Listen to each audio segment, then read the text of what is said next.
everyone, my name is Chloe, and today I'm here to tell you about all the books that I got in the month of June. So I really try to not buy a lot of books because, as you can see, I've got a lot going on behind me. I really don't need books on my shelves.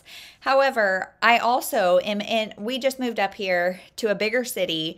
It was almost a year ago, but every day it seems like I discovered new opportunities to buy books. So I think this first batch is maybe from Savers, and also our library has a Friends of the Library place that's always for sale, and those, I go to the library at least once a week with the kids, and so I always peek my head in there, and it gets me every time. So let's just get started with the book. So the first one is These Things Hidden by Heather Gudenkauf. So I love Heather Gudenkauf. She is a mix of, I would say, domestic drama, thriller, kind of heavy books. And this one is about a girl who is, teenager Allison Glenn is sent to prison for a heinous crime. And so she's sent to prison, and she leaves behind her reputation as the golden girl. Her parents deny the existence of the once perfect child. Her former friends exalt her in her downfall, and her sister is left to kind of live in her shadow.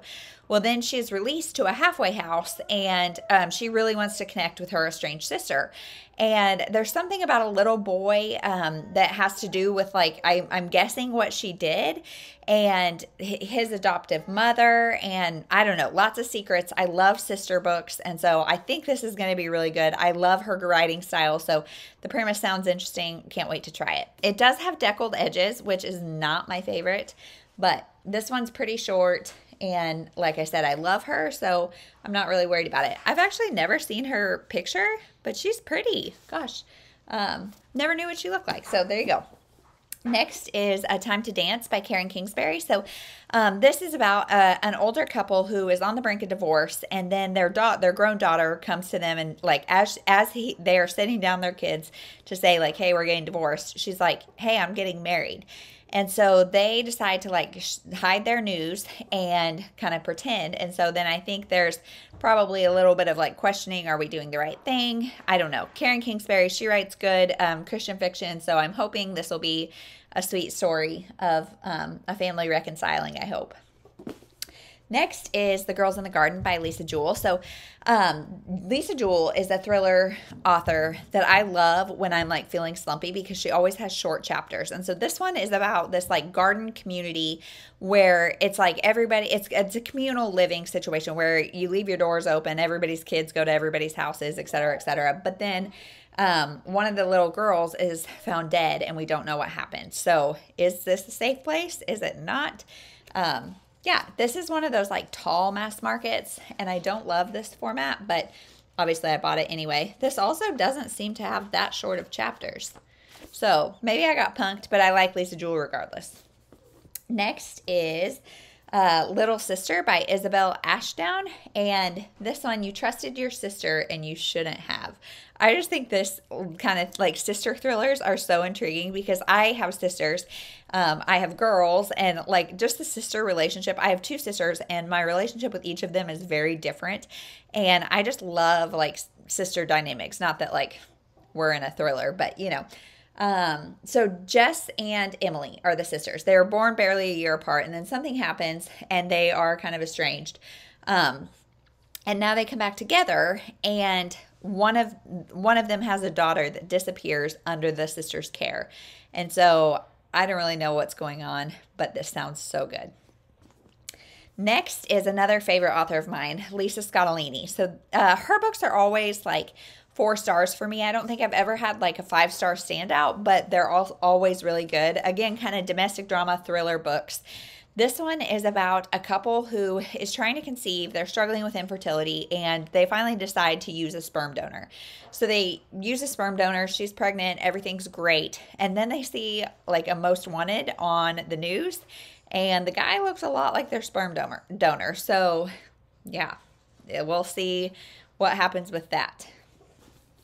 Next is just another in the saga of my Mary Higgins Clark buys, Where Are the Children? This one actually sounds the best to me. So if you haven't been watching for a while, I have been hauling Mary Higgins Clark because of Tara from Buzzwords Books. She reads her occasionally, and she's the only person on BookTube I ever see read Mary Higgins Clark. And she is one of these like OG authors that really reminds me of my grandma and just makes me feel like nostalgic when I read her.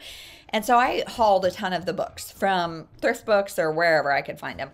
And I've read one and I didn't like it, but it was one of her like really old books. This one I'm not sure when it originally published, but hopefully it's one of her newer ones, because Buddy read the one I read with Tara, and she said she's kind of noticed that the newer ones are better than the other one. So this one says First Pocketbooks Trade Edition, August 2011. Oh, wait, copyright 1975 was the first copyright. So this might not be good. But this is about a woman who had 2 children and a husband, I think. She fled the heartbreak of her first marriage, the macabre deaths of her 2 little children, and the shocking charges against her. Now she's remarried, has 2 more kids. They're out playing in the backyard on the swing set, and then she looks out, and there's only one red mitten out there. So it's all happening again, she says. So we'll see. That, like, missing children, I don't know. I mean, it sounds like it would be the most triggering thing ever for me, which it kind of is, because I have 2 little children and I'm pregnant with my 3rd.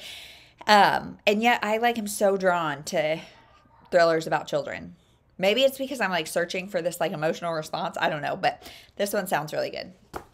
Next, these last 2 actually are ones that I was sent from the publisher. So thank you so much to Forever Publishing for sending me these. This one is Sea Glass Summer, and I've read this author before and have mixed feelings about her, but this one is about Kit is her name. Her husband died while serving in the military, and she is trying to kind of pick herself back up. She's got a young son named Ollie, and she thinks she's going to have to sell their house, I forget, the Victorian and Seashell Harbor. So she wants to, before she sells it, she wants to give her son this last unforgettable summer. And then her dead husband's best friend says like, hey, I'll come help you renovate, take care of the house, whatever. So he comes, and I think the 2 of them start a relationship. He really like bonds with the son, and it says her, something about her heart starts to thaw. So, I don't know. This feels a little sketchy to me, like falling in love with your husband's best friend when he's dead. I don't know. That sounds a little like, I don't know. So, I'm really on the fence about this, but hopefully it's done well and I like it.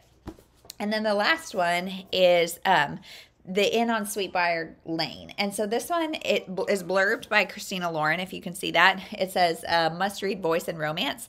And this one is about June Woo. She has it all together, but now she's in over her head. Her family inn needs guests. Her mom is sick, and the medical bills are piling up, et cetera, et cetera. And then this guy, he's a ex-soldier, moves into town and opens a bar across the street, and it's really hurting her business for some reason. So the 2 decide to like team up for the upcoming pumpkin festival. So this seems like maybe a good fall read.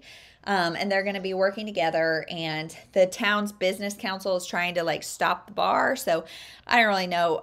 But it says opposites attract romance. Sounds fun, especially maybe in this fall. If it's a pumpkin festival, maybe Stars Hollow-y. Hopefully, that's always my hope in small town romance. So that is everything I've hauled for the month of June. If you have read any of these books, let me know what your thoughts are on them, or if there's any that you really want to see me read, let me know, and I will bump it up to the top of the stack. And that's it. So thank you so much for watching, and we'll see you in the next one.